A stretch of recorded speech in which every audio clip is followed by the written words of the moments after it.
send me half your check because I'm the half the reason you here.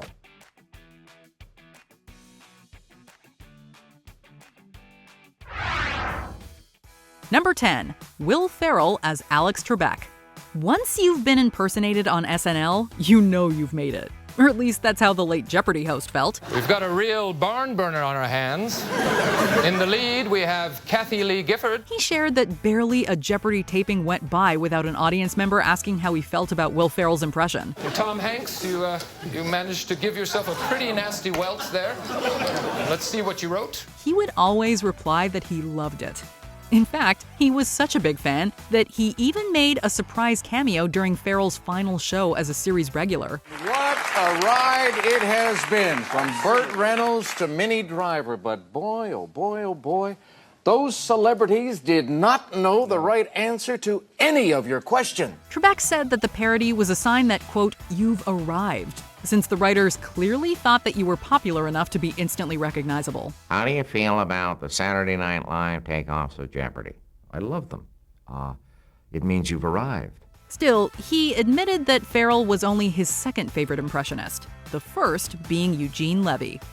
Number 9, Tina Fey as Sarah Palin. I believe that diplomacy should be the cornerstone of any foreign policy.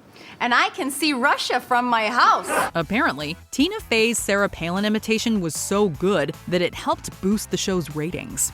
Among its many fans was the actual Republican VP hopeful herself. And now I'd like to entertain everybody with some fancy pageant walking. They had the voice and mannerisms down, and their physical likeness was almost uncanny. So much so that apparently Palin once dressed as Faye for Halloween. Why couldn't we have done the 30 Rock sketch that I wrote? Honestly, not enough people know that show. The conservative politician enjoyed Faye's performance for the most part, making a cameo alongside her once. She even joked that she was keeping Faye, quote, in business. However, the same could not be said for Faye, as reports later claimed that her Emmy-winning takeoff may have actually hurt John McClane's presidential campaign. Oh, you know, that was just my lame attempt at a joke, but, yes, New York, New Jersey, Massachusetts, Connecticut, Delaware, California. Number 8, Vanessa Bayer as Miley Cyrus. Vanessa Bayer has had the joy of playing Miley Cyrus in front of Miley Cyrus twice. Oh my God, who are you? What do you mean? I'm old you. And from what she shared, the singer has always been a great sport about it. So this is just like my show where I talk to people who are pretty cool and we'll talk about things I think are pretty cool, and yeah, it's pretty cool. Bayer told Conan that once she even advised the singer on how to nail a great Miley Cyrus impersonation. Move your mouth a lot? I think it's move your mouth a lot, Southern accent, and just kind of go for it. Cyrus also played Justin Bieber on Bayer's recurring sketch, The Miley Cyrus Show. Now, it's one thing to perform in front of the person you're impersonating and have them love it. It's a whole other story when you have to do it in front of their mom as well. Luckily, Mama Cyrus loved it too. How do you like the show so far, Justin? It's okay. Would you say it's pretty cool? No, actually, I wouldn't say that. Number 7, Khloe Fineman as Carol Baskin.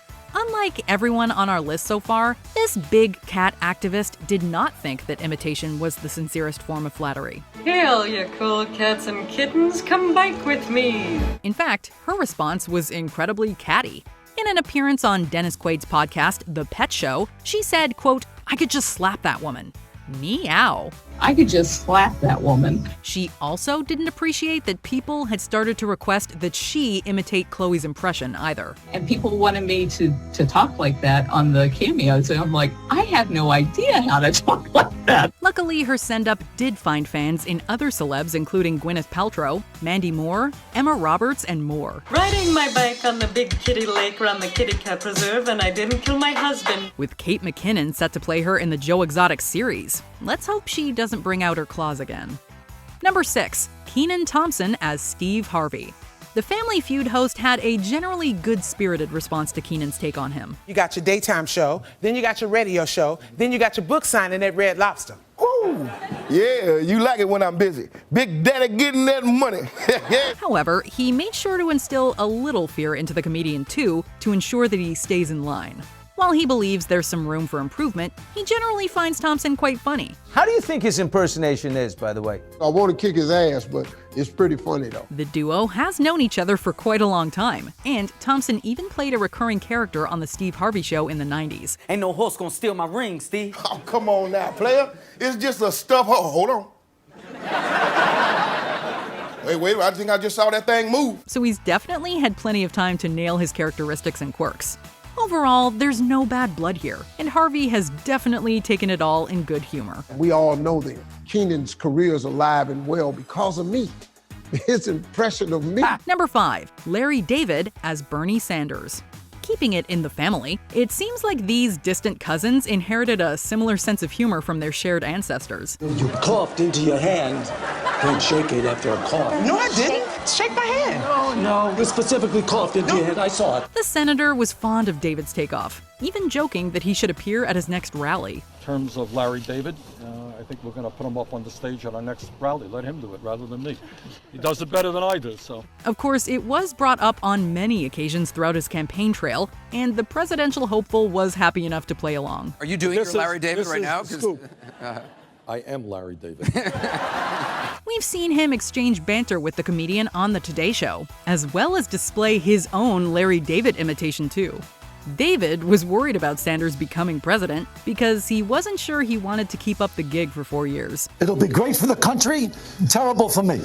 I'm getting you a good job for 4 years and you're complaining. Number 4, Kate McKinnon as Ellen DeGeneres. Kate McKinnon is the queen of impressions and an SNL treasure.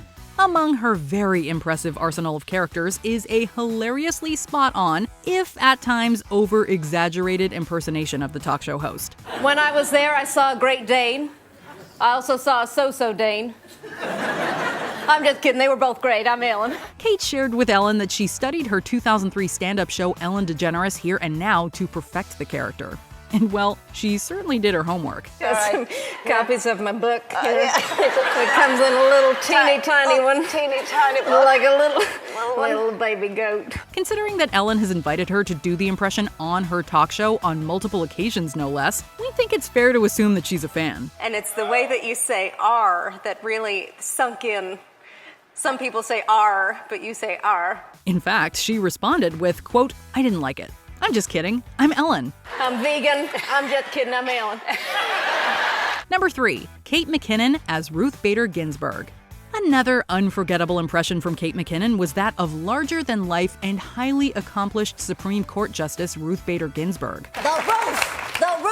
The roof is on fire! In the 2018 biographical documentary RBG, Ginsburg said that McKinnon was, quote, marvelously funny, even if the impression didn't resemble her, quote, not one bit. Her name RBG, and she born in BK, running the Supreme Court, killing this is 33. Later at the Sundance Film Festival, she complimented Kate again, saying, quote, "I liked the actress who portrayed me," and revealed that she occasionally enjoyed saying Ginsburned to her colleagues. And I would like to say Ginsburg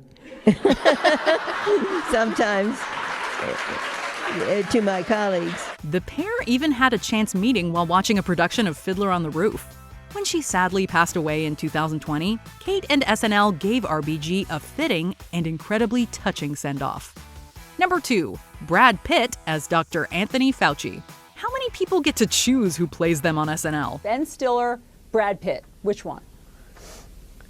Oh, Brad Pitt, of course. Well, when Dr. Fauci joked that he'd like to see one of his favorite actors, Brad Pitt, in the role, SNL and the actor were only too willing to oblige. They're going to have vaccines, I think, relatively soon. Relatively soon is an interesting phrase. Relative to the entire history of Earth, sure. So did Pitt live up to Fauci's expectations? Yes, it seems so. I don't know if I would describe the test as beautiful, unless your idea of beauty is having a cotton swab tickle your brain. He called it, quote, surrealistic, but overall seemed quite happy, saying, quote, "I think he did great." He especially liked how he broke character to thank everyone who'd been working tirelessly throughout the COVID-19 pandemic. He took off his hair and thanked me and all the healthcare workers. So not only is he a really great actor, but he is actually a very classy person. Fauci's dream casting earned Pitt an Emmy nomination, but don't worry, he won't let that go to his head. Before we unveil our top pick, here are some honorable mentions. Maya Rudolph as Donatella Versace. The renowned fashionista offered Rudolph some tips on perfecting the impression.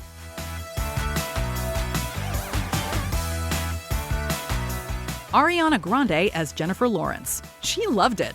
Just don't ever call her a regular person.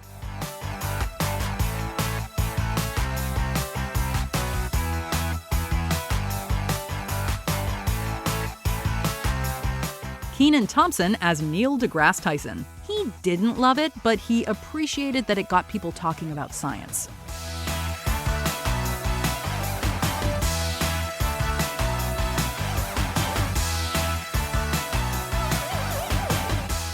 Gilda Radner as Barbara Walters. It took Walters time to learn to love Radner's send-up.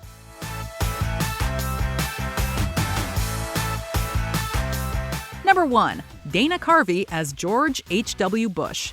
Dana Carvey certainly had an impeccable talent for capturing this president's unique qualities. Expenditures have continued to grow up here, right there. Those are expenditures right in that area. Revenues remain flat right down here. In fact, it remains one of the best SNL political satires of all time.